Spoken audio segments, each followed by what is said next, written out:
Hello friends, कैसे हो आप लोग। I Rishabh Kumar again welcome you on our channel Edujeeva. हम लोग क्या डिस्कस कर रहे हैं? We are discussing class 10th political science and we are discussing chapter power sharing in this. पिछले क्लास में हमने क्या पढ़ा था? We have studied about case study of Belgium and Sri Lanka. हमने बेल्जियम और श्रीलंका का केस पढ़ लिया था। वहाँ क्या था हमारा, वहाँ के सरकारों ने क्या किया था? श्रीलंका में मेजोरिटेरियन स्टेप्स लिए गए थे और बेल्जियम में एकोमोडेशन किया गया था। यानी बेल्जियम में हमारा क्या था? सामंजस्य किया गया था। यानी सबको, सारे कम्युनिटी को एक साथ मिलाकर रखा गया था। सारे का इंटरेस्ट को रिस्पेक्ट किया गया था। बट इन श्रीलंका क्या था हमारा? मेजोरिटेरियन स्टेप्स लिए गए थे। इसमें बहुसंख्यावाद स्टेप्स लिए गए थे। मतलब एक कम्युनिटी को डिसरिगार्ड कर दिया गया था, निगलेक्ट कर दिया गया था। उस वजह से हमने देख लिया था, क्या देखा था कि श्रीलंका में बहुत गंदे कॉन्सिक्वेंसेज आए थे। वहाँ सिविल वॉर तक हो गए थे और वहाँ से बहुत ज़्यादा सोशल, कल्चरल और इकोनॉमिक स्थिति बहुत ज़्यादा बिगड़ गई थी। लेकिन बेल्जियम में डाइवर्सिटी हमारा दोनों जगह था, बेल्जियम में भी और श्रीलंका में भी।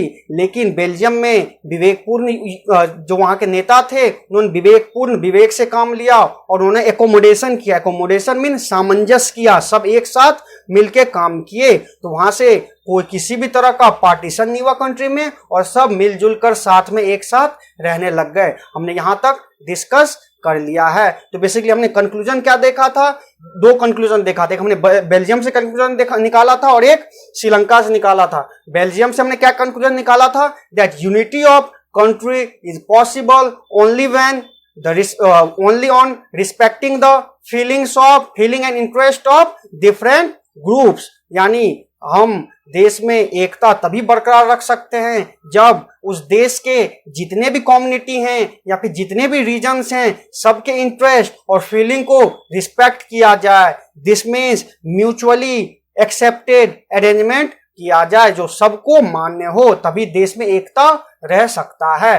फिर हमने क्या देखा था? श्रीलंका का केस देखा था। श्रीलंका से हमें क्या लेसन मिला था, क्या सीख मिला था? हमने देखा था if a majority wants to impose its will on minority then there could be bad consequences। यानी जब कोई मेजोरिटी माइनॉरिटी के ऊपर अपना विल को थोपता है, अपनी इच्छा को थोपता है, उसको निगलेक्ट करता है, उसको नकारता है, उससे बहुत गंदे सब consequences हो सकते हैं। It means power should be divided, power को शेयर करना चाहिए between different community and region. जितने भी रीजन हैं देश के, जैसे बेल्जियम तो उसमें दो रीजन थे, एक फ्लेमिश रीजन, एक वेलोनिया रीजन। तो दोनों में पावर को शेयर किया गया था, दोनों रीजन में भी। और कम्युनिटी गवर्नमेंट का भी फॉर्म किया गया था। डिफरेंट जो कम्युनिटी थे उनको भी पावर दिया गया था। तो यहां तक तो हमने सीख लिया है। अब यहीं से हमारा next topic is why power sharing is desirable. हमारा पावर शेयरिंग क्यों डिजायरेबल है,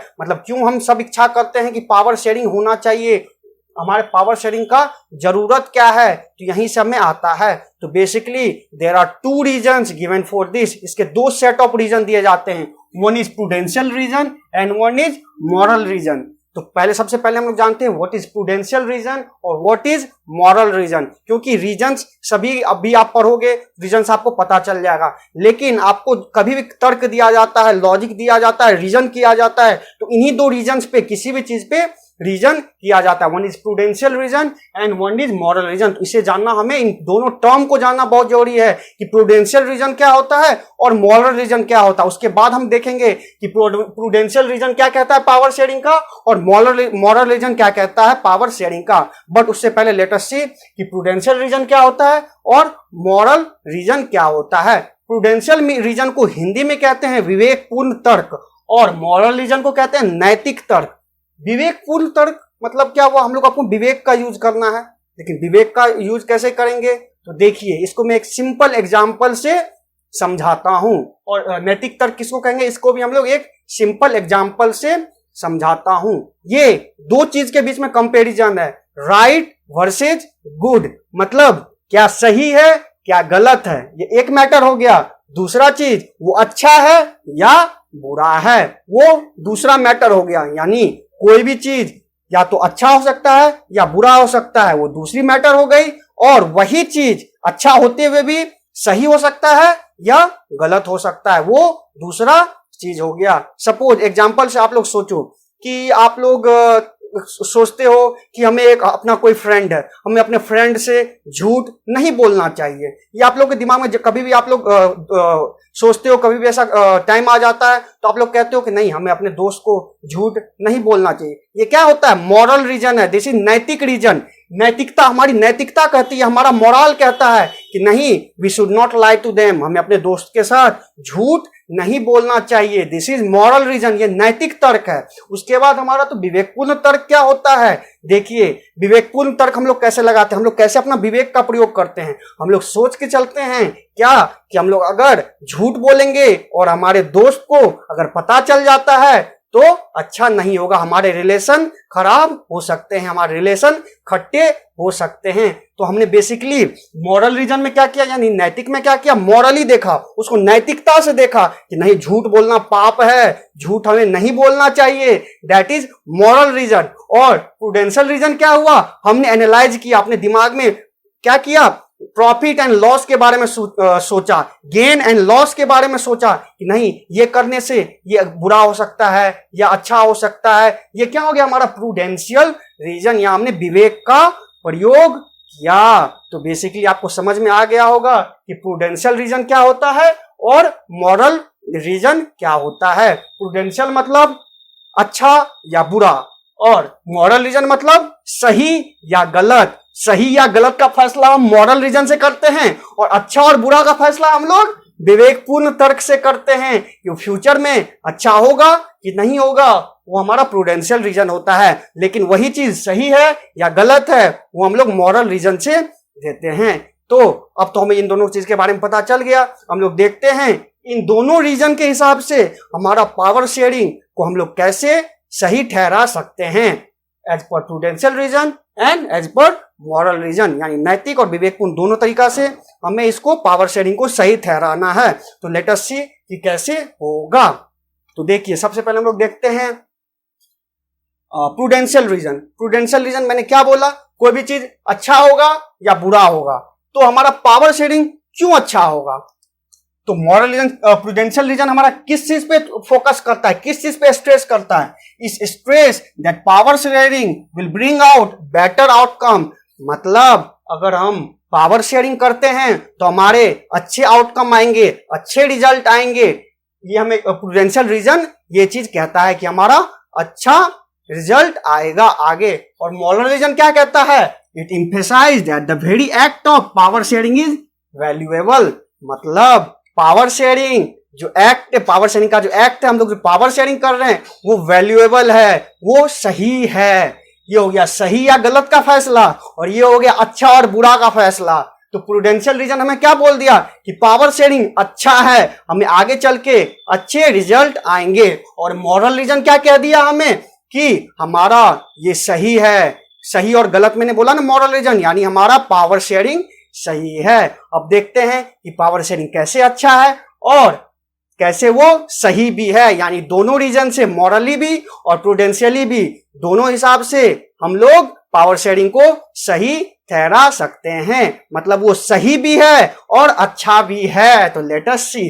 तो देखिए, प्रूडेंशियल रीजन क्या कहता है, हमने क्या देखा, पावर शेयरिंग अगर नहीं होता है, जैसे हमने श्रीलंका का केस देखा, वहां पावर को शेयर नहीं किया गया। अगर पावर को शेयर नहीं किया गया, उससे क्या हुए, वहां कॉन्फ्लिक्ट हुए, दंगे हुए, वायलेंस हुए, इन सारी चीजें हुए। तो अगर दंगे हुए, वायलेंस हुए, इन सब चीजें तो क्या आता है हमारा पॉलिटिकल इनस्टेबिलिटी। पॉलिटिकल इनस्टेबिलिटी आती है। मतलब अगर कोई सरकार भी बनी हुई है तो सरकार टूट सकती है, सरकार गिर सकती है। तो ये हमारा पावर शेयरिंग अगर नहीं किया जाता है तो उससे पॉलिटिकल इनस्टेबिलिटी आती है। तो हमारा power sharing is good because it helps to reduce possibility of conflict between different social group. इसका मतलब पावर शेयरिंग इसलिए अच्छा है क्योंकि वो डिफरेंट सोशल ग्रुप्स के बीच में जो भी कॉन्फ्लिक्ट होंगी, लड़ाई होगी, उससे उसको प्रिवेंट करता है, बचाता है। अगर हमारा कॉन्फ्लिक्ट नहीं होगा, उससे तो वायलेंस नहीं होगा, हमारा वायलेंस, हिंसा नहीं होगी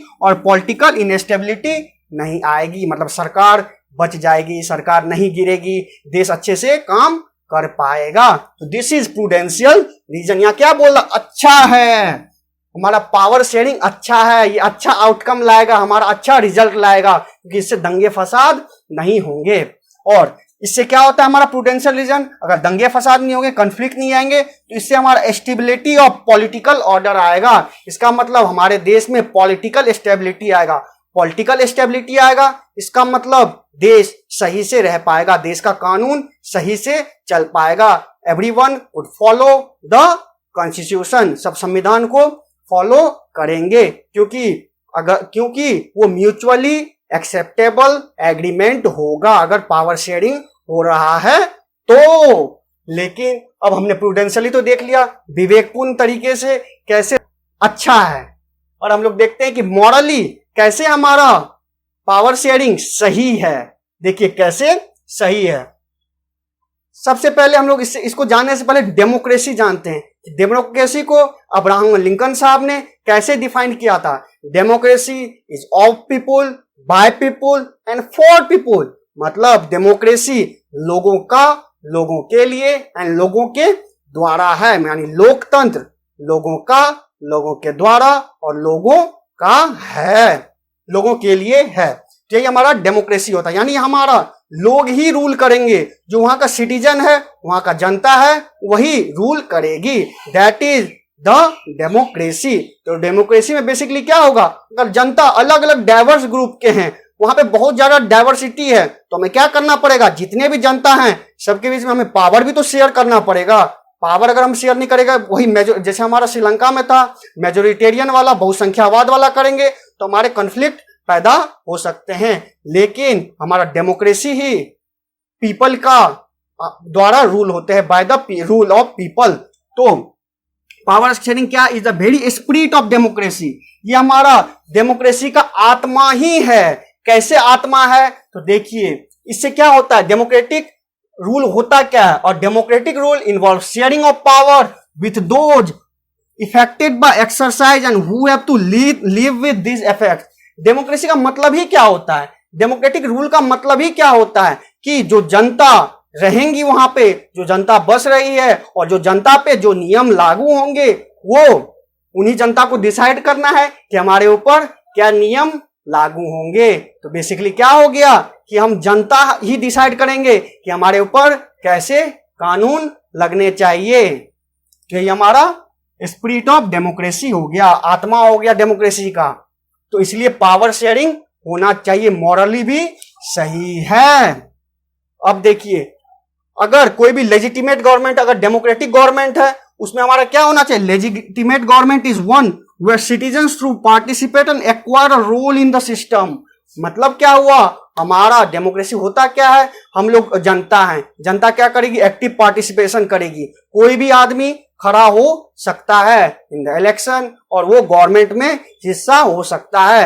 इसमें people can rule themselves, people खुद के द्वारा रूल कर सकते हैं। तो यही हमारे दो रीजन हो गए, प्रूडेंशियल रीजन और एक मॉरल रीजन। आपको मॉरल और प्रूडेंशियल भी अच्छे से समझ में आ गया होगा।